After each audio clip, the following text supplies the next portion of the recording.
moment in weed moment in weed moment in weed moment in weed. Hey, how's it going, folks? It's Abdullah and Bean, and welcome to Moments in Weed, our brand new companion series to Great Moments in Weed History. It's a little bit looser, it's a little bit shorter, and basically we're just going to be chopping it up, talking about what's going on in cannabis right now. Isn't that right, Bean? Yeah, biggest thing you need to know, it's all on the same podcast feed. Great Moments in Weed History is the name of the show, the name of the feed. However you got what you're listening to now, go there and subscribe, because every single Weedness Day. Weedness Day! New word. Good morning on a beautiful Weedness Day.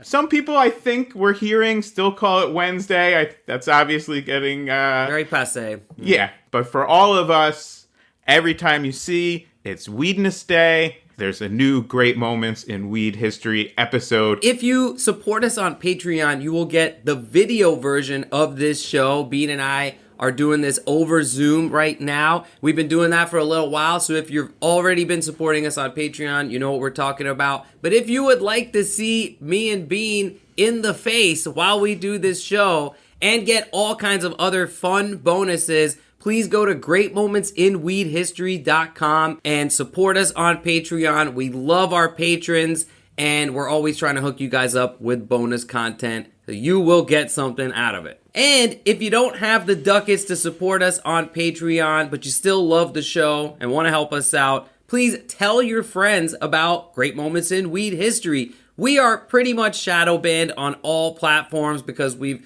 talked about weed and been too weed involved for most of our lives. Of course, Facebook and Instagram are totally anti-weed, as is YouTube and basically every other platform. So we essentially cannot advertise. We rely on you, our listeners, the people who are into what we are into, to tell people around you, spread the word on this show. If you think somebody would like it, send them a link. We got to put the grass back in grassroots support. Yeah, that's right. And the roots back into... No, that's taking it too far. No, that's it's a double entendre. Those are very difficult. It's hard to usually stick the landing. You have that little, like, where your foot just goes back a half, and they're like, she trained for 4 years and couldn't land it. Didn't stick the landing. It was a double entendre. That's what you call it. On weed. On weed. And so that's exactly what you'll be supporting with your hard-earned dollars, listeners. That's right. And some of you are like, fuck these guys, but some of you are like, I fucks with these guys. All right, so Bean, what do we got in store for today? Yeah, well, today we have our Moments in Weed format. So we have a story that is very, very much of this current moment, but it is also, I believe, a great moment in weed history. So I see the anticipation all over your face, but I think... You know, we got to light one up for this one before we get going. As always, listeners, I'm not going to do it as extensively, but if you're not ready, you can just hit pause. I see that my partner in crimes and misdemeanors is what do you got there? So this is a Bob Snodgrass pipe. Of course, some of you might know that there is a great, mysterious, lost episode of Great Moments in Weed History because of an inept sound booth person, no name's name. But we interviewed Bob Snodgrass about the history of glass pipes and their influence in the cannabis industry. And Bob and his crew gave us a couple of pipes each. This is a hammer right here. It's perfectly sized. It fits in my hand, and it's got a fucking eyeball staring out right in the middle of it. Ooh, yes. Cool. Big shout out to our friend Bob Snodgrass. Personally, I've got a nice J rolled up. It was given to me, this particular cannabis, by a wonderful legacy grower up in Humboldt that I ran into at the recent Emerald Cup, and just in rolling this joint up, what it reminded me of is how much stickier weed is when the government doesn't get their hands on it.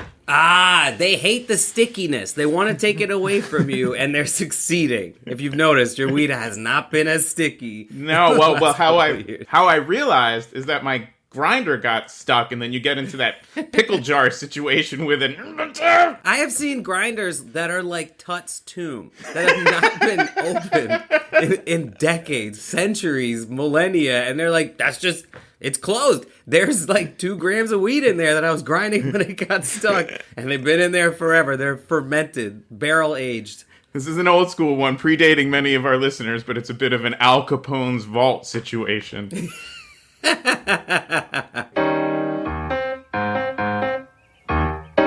There was nothing in Al Capone's vault, but it wasn't Geraldo's fault. All right, well, let's light her up for our moment in weed. All right. So, Gary Chambers Jr. is a candidate running for Senate in Louisiana as a Democrat. He just released a new campaign spot called 37 Seconds. We're going to play the ad right now, and then, Abdullah, I would like you to come back and please explain for our listeners who are not watching it, as our Patreon members are, hint, hint, what you saw and what you think. Here we go. Every 37 seconds, someone is arrested for possession of marijuana. Since 2010, state and local police have arrested an estimated 7.3 million Americans for violating marijuana laws, over half of all drug arrests. Black people are 4 times more likely to be arrested for marijuana laws than white people. States waste $3.7 billion enforcing marijuana laws every year. Most of the people police are arresting aren't dealers, but rather people with small amounts of pot, just like me. I'm Gary Chambers, and I'm running for the U.S. Senate, and I approve this message.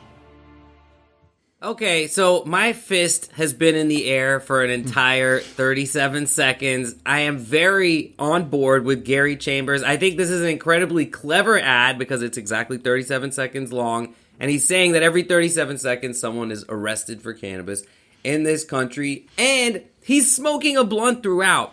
I don't know if that's a stage blunt. I don't know what the union rules are. That's a real blunt? Listeners, I was shaking my head to let them know that is a real blunt. Or nodding, rather. Oh, yeah. Ladies and gentlemen, listeners, I was shaking my... Millennia of agreed upon symbology out the window. You just shake your head, yes. Nod your head, no, everyone. I was nodding my head vigorously to say yes, yes, yes. That is confirmed to be a real blunt. And as we know, a real blunt can only be filled with one thing, which is real weed. Oh, yeah, absolutely. And it looks like a backwood. It looks like he may have rolled that himself, which makes me even happier. This guy needs to be in government immediately, and people like him need to make more ads and run more campaigns just like this. Gary Chambers, I think I can safely say you've got the Great Moments in Weed History endorsement. Yes, absolutely. And just a couple notes on what's going on right now in Louisiana. Cannabis definitely 100% remains prohibited for adult use in the state. But possession of up to 14 grams was decriminalized last year and is now punishable by only a $100 fine.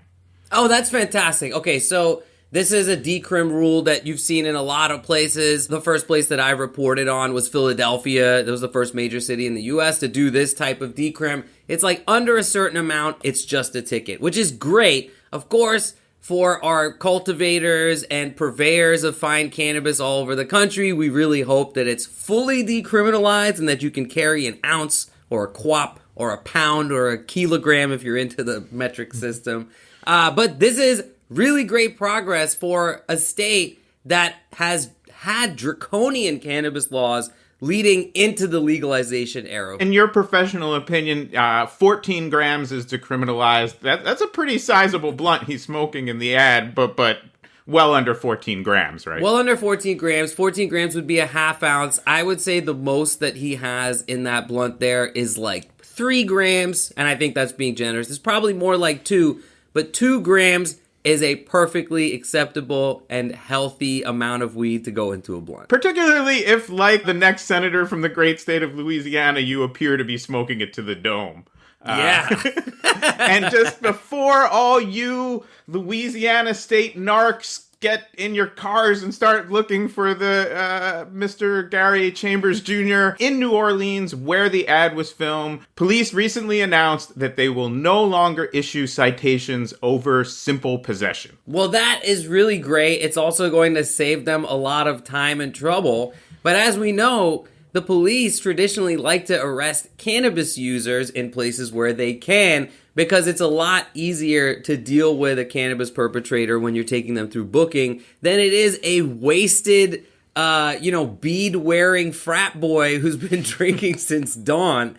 So sorry, New Orleans Police Department, you're stuck with the drunks for now. Kudos to the city for decriminalizing. And of course, shout out to New Orleans for having such an incredible place in cannabis history. I would direct listeners to our episodes about jazz, Louis Armstrong, and New Orleans as a port city being a place where some of the earliest cannabis that you could smoke and get high off of came into this country. So to see all this happening there really brings it full circle.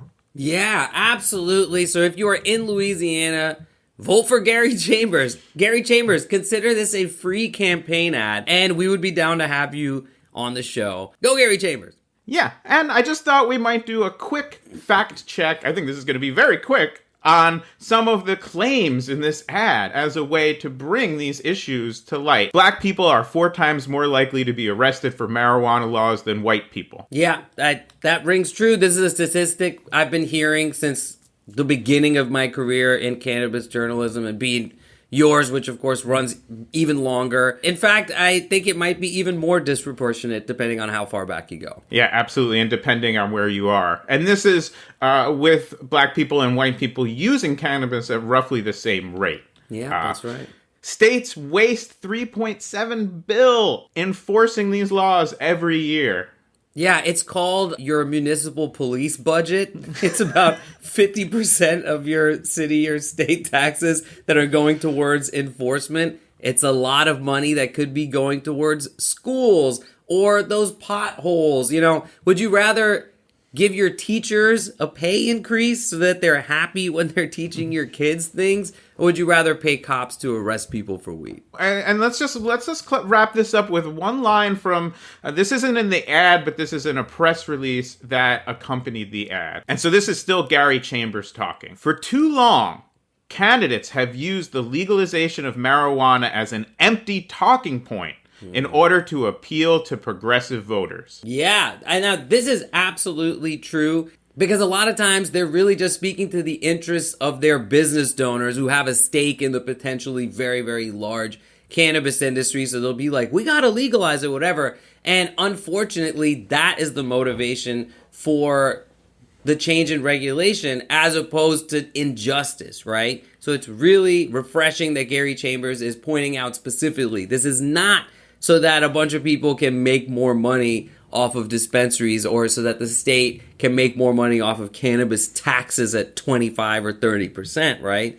This is for justice. I love that. Yeah, absolutely. And this gets to Gary Chambers' background as an activist, as even, I'd say, an agitator for social and racial justice issues in and around Louisiana. He really got his start in 2015 writing about a incident of police abuse. So he's coming to it, as you say, from stopping these arrests, stopping this racist system of oppression. And yes, it will be great to create jobs. Yes, it will be great to bring in money that can be used to do good things. But that's not the reason to stop fucking with people. Fucking with people is the reason to stop fucking with people. Yeah. And one more quick little news hit for you. You probably heard a lot of talk all over the news, some of it pretty ill-informed, about a study that said that compounds in cannabis can potentially prevent COVID infection. Yes, of course. So I saw this story. I immediately posted it on Instagram with the caption, "Dear world, please suck all 10 of my dicks." Love Abdullah. So as much as I love the headline, I had to be skeptical of its actual content and kind of turn it into a joke. Dialing into the details is really important with this. First thing that we have to tell you is there's nothing in this study that says smoking a joint eating an edible, your normal course of cannabis. And thank you for illustrating exactly what I'm talking about. I'm going to light up as well. Weed is still great for all the same reasons it was great yesterday, a week ago, a month ago, and 10,000 years ago. What this study showed, and I'm going to read a paragraph, is that this is from an article in Bloomberg News. So these are real studies, real news sources. We're a real news source, but you know what I mean. Yeah. 2 compounds commonly found in hemp called cannabigerolic acid, or CBGA, and cannabidiolic acid, or CBDA, were identified during a chemical screening effort as having potential to combat coronavirus, researchers from Oregon State University said. In the study, they bound to spike proteins found on the virus. I'm assuming this is the compounds and not the researchers that bound to this. Go back to grammar school, Bloomberg News. And that's coming from a weed podcast, you fucking nerds. I'm just concerned about their safety if they ever try a double entendre weed pun, because they're not ready. You got to stretch for that. But these cannabis compounds, these very specific ones, blocked a step that the pathogen uses to infect people. So what you're saying is that weed cures COVID and all other diseases. I've resumed my personal hobby of spitting in people's mouths and having them spit in my mouth because I'm so confident. No, please do everything you're doing currently and maybe a little more to protect yourself. Please understand that this is a real study from real scientists, but they are studying for now. It doesn't mean that THC might not have some of these benefits, or regular CBD, etc. But right now they're looking at these acidic forms of CBG, which is a pretty rare compound to find, and CBDA.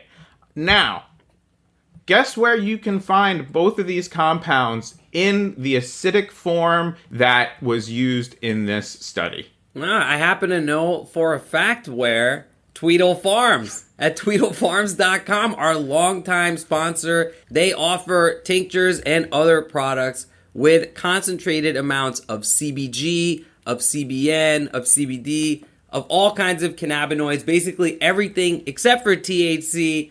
And some of these compounds are perhaps therapeutic when it comes to attaching to spike proteins, as researchers sometimes like to do.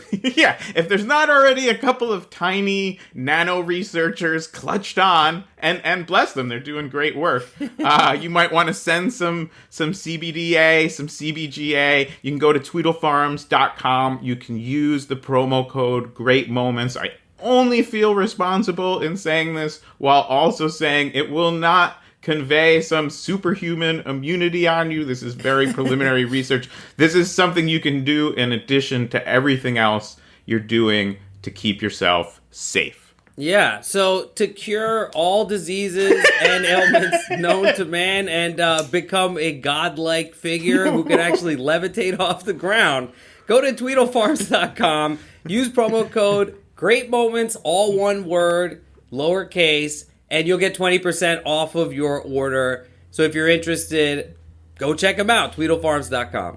Okay, I'm sorry. You're going to have to take that again. You levitated out of microphone range. So just kind of pull down on the cord. There you go. Now we got you back on the mic. And just in time to give us our second portion of our new format, our Great Moments format, which is one dope thing to end the show. Yes, absolutely. It is time for my segment, so I'm going to switch up my background here. If you're on Patreon, then you can see this, but if you're not, I'm going to have to leave it as a little bit of a mystery for you. Okay, so one dope thing for today. We all have Spotify, or most of us have Spotify, right? Recently, I discovered a functionality in Spotify that really, really blew my mind, okay? Growing up, I would hear radio DJs playing songs and, talking about them. And I was like, that is the coolest job in the world. That sounds like so much fun. So in a podcast that I really like called Bandsplain, right? I saw this new format where they had embedded songs from the Spotify library into the episode itself through something called Anchor. So if you look up Anchor by Spotify, essentially it's an in-browser interface that allows you to record your voice and embed songs from the Spotify library. So I just started doing it.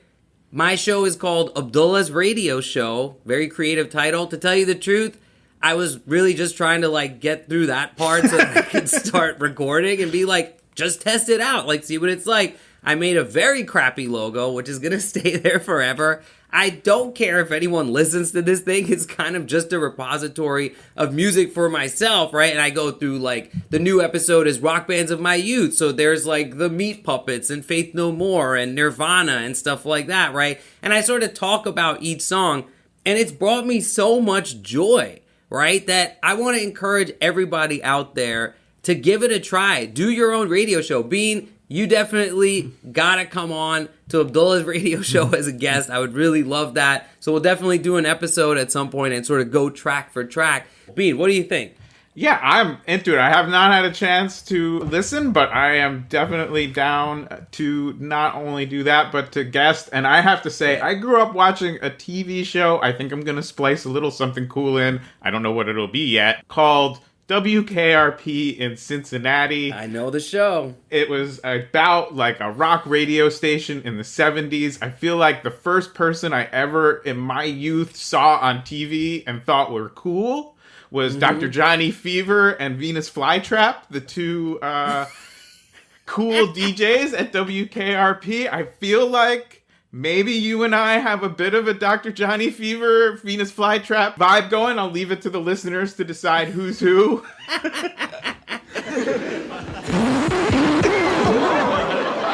right, Cincinnati, it is time for this town to get down. You got Johnny, Dr. Johnny Fever, and I am burning up in here. Woo! We all in critical condition, babies. But you can tell me where it hurts, because I got the healing prescription here from the big KRP musical medicine cabinet. Now, I am talking about your 50,000 watt intensive care unit, babies. So just sit right down, relax, open your ears real wide and say, give it to me straight, doctor, I can take it.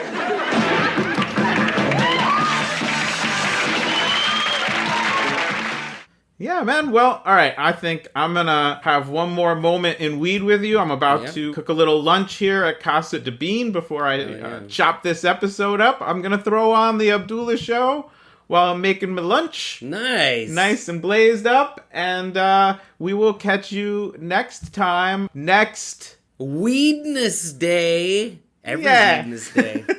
For another episode. And in the meantime, please visit greatmomentsInWeedHistory.com if you want to support this show on Patreon. We would love to have your support. And we love to have the support of those of you who are able to watch us right now and light up with us at home. Hell yeah. See you guys next time.